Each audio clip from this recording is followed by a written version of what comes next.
أول شيء بسم الله الرحمن الرحيم نقول يعني هارد لك الجمهور النصر. الحمد لله يعني المباراة كانت صعبة. كنا نلعب يعني ضد متصدر الدوري فريق الفتح، واحنا نحترم فريق الفتح. قدمنا يعني تقريبا دقيقة اثنين نطلب منا لاعب، بس يعني كان في إصرار وكان في تركيز وكان في روح من اخوان اللعيبة. يعني تقريبا مسكنا المباراة يعني 90 دقيقة، بس ما حالفنا الحظ. جاتنا فرص ما حالفنا الحظ. الحمد لله على كل حال، يعني نعتبرها يعني نتيجة إيجابية يعني على الطرد يعني. ايش اللي كان ينقص اليوم النصر؟ ما في عدم التركيز قدام الباب. نتحدث عن ايوبي، نتحدث عن محمد السلاوي. لا بالعكس، والله بالعكس. يعني اليوم يعني الفريق كأكمله يعني كان يعني مقدم مستوى يعني أفضل من ممتاز.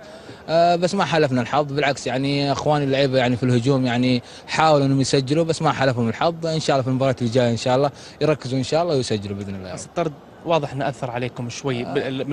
ممكن نتحدث عدديا، لكن اليوم النصر فنيا كان ممتاز داخل الملعب. بالعكس يعني انت تلعب ضد متصدر الدوري وناقص منك لاعب يعني من الدقيقه اثنين. اكيد ان المباراه صعبت علينا، بس بالروح والعزيمه يعني قدرنا نرجع للمباراه. والكل شايف يعني النصر يعني ممكن 90 دقيقه كان مقدم مستوى يعني افضل من رائع. انا احب اشكر يعني اخواني اللعيبه على المجهود هذا، وان شاء الله الجاي ان شاء الله احسن، واتمنى ان شاء الله التوفيق باذن الله. يعطيك العافيه. شكرا. الله يعطيك العافيه. نشكر الكابتن محمد عيد، من قبل الكابتن حمدان الحمدان. ننتقل للزميل عبد الرحمن الدحيم وربيع السفياني. عبد الرحمن، اشتغلت صح، واضح من الفنيله. رحب فيك خالد. طرد ولد لديكم القوه، هذا على الاقل من خلال ما يرى، هل هذا الامر صحيح؟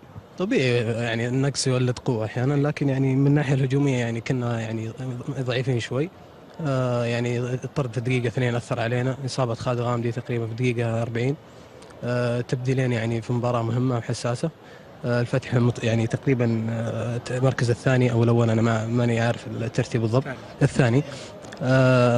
يعني الحمد لله يعني أدينا مباراة كويسة الشوط الأول، لكن يعني كنا ناقصين هجوميا لأن نرجع نغطي. حتى أيوفي يعني يمكن قام يساند دفاعيا. كابتن، انت قلت الهجوم ما كنا يعني في المستوى، ظهور عبد العطيف اثر عليكم، نقص من الفعاليه؟